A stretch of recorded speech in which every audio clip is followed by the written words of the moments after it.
سانگڑ کا سرحدی علاقہ چھلوتھر قدرتی حسن سے مالا مال ہے. بارش کے بعد جھیل کی خوبصورتی مزید نکھر گئی. بڑی تعداد میں سیاح پہنچ گئے.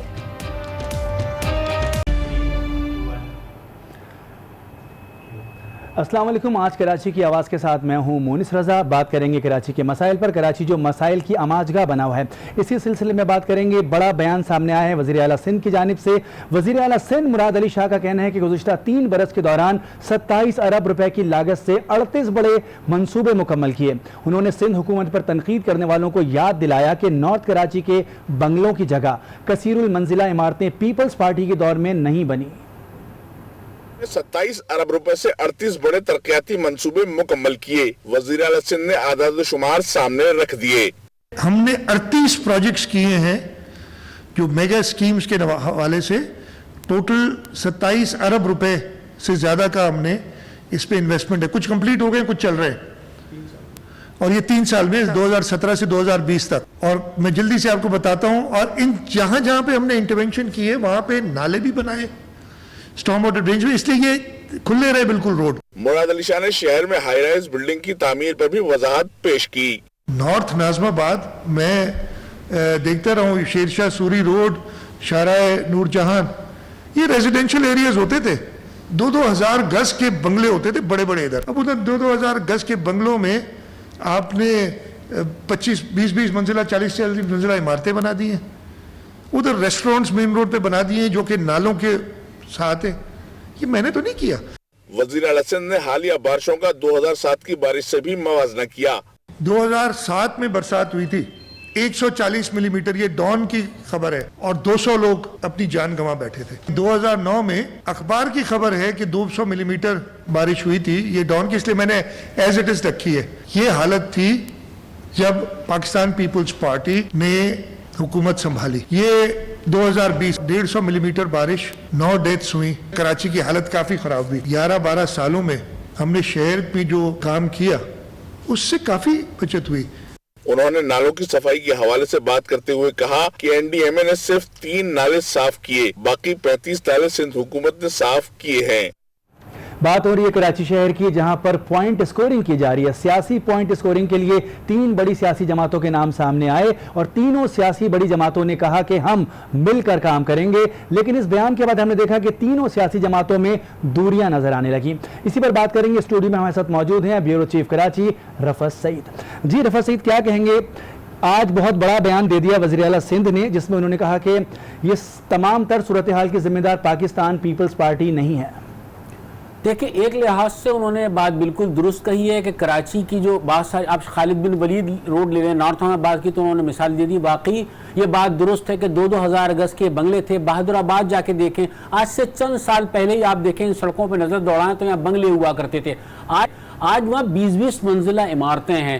انفراسٹرکچر وہی ہے, گٹر لائنیں اسی طرح کی ڈلی ہوئی ہیں. ان گھروں کے لحاظ سے یقیناً بجلی, پانی, گیس, سب چیزوں کا بحران تو آنا ہی ہے. لیکن میں ایک بات یہاں یہ کہوں گا کہ بنیادی طور سے اس کو روکنا کس کی ذمہ داری تھی؟ یہ سندھ حکومت کی ذمہ داری تھی. جس وقت یہ عمارتیں بن رہی ہوتی ہیں, جس وقت ان کی تعمیرات ہو رہی ہوتی ہیں, تو آنکھیں بند رکھی جاتی ہیں, اور جب یہ مکمل بن کے کھڑی ہو جاتی ہیں تو پھر اس پہ اعتراضات آنے لگتے ہیں. تو میرے خیال میں اس میں حکومت کی بھی ذمہ داری ہے.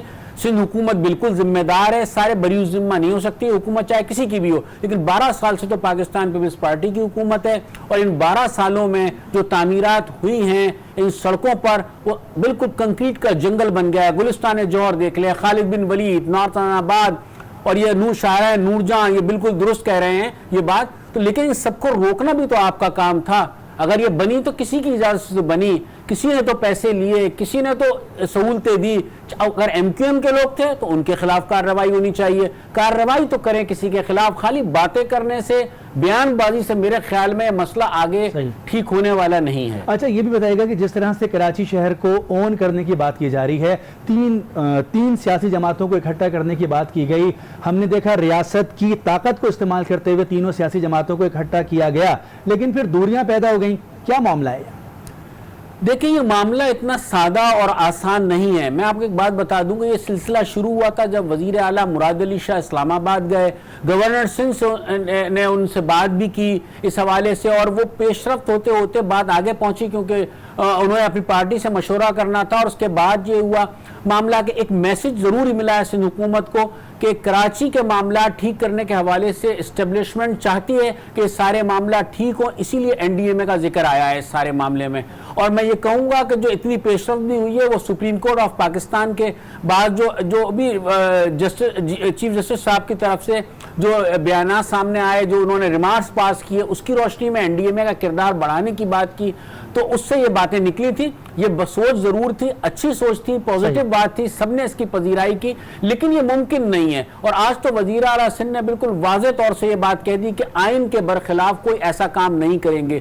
گو کہ وزیر اعلیٰ سندھ کو یہ یقین دہانی وفاقی حکومت کے نمائندوں کی طرف سے کروائی گئی تھی کہ وفاقی حکومت نہیں چاہتی نہ گورنر راج لگانا، نہ کراچی کو اپنے زیر کنٹرول لینے کا معاملہ ہے، لیکن معاملات کہیں اور سے ہیں، دباؤ ہے. اور کراچی چونکہ سی پیک کے حوالے سے کراچی کی ایک اہمیت اور افادیت اپنی جگہ پر ہے، تو اس کی وجہ سے کراچی کے معاملات ٹھیک ہونے ہیں، چاہے کسی طرح سے بھی ہوں، چاہے کچھ بھی کرنا پڑے. یہ سوچ اب ڈیولپ ہو چکی ہے، پختہ ہو چکی ہے.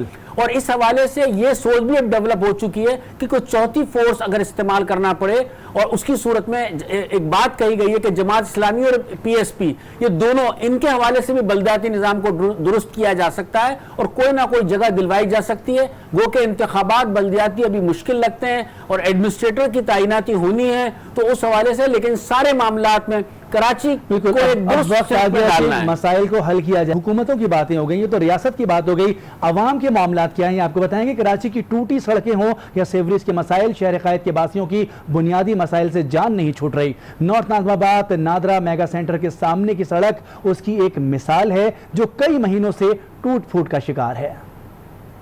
شہر قائد کی ٹوٹی پھوٹی سڑکیں اور 7 سیوریج کے نہ ختم ہونے والے مسائل پھر بڑھنے لگے ہیں. شہر کے مختلف مقامات کے علاوہ نارتھ ناظم آباد میں بھی یہی صورتحال ہے، جہاں نادرا میگا سینٹر کے سامنے سڑک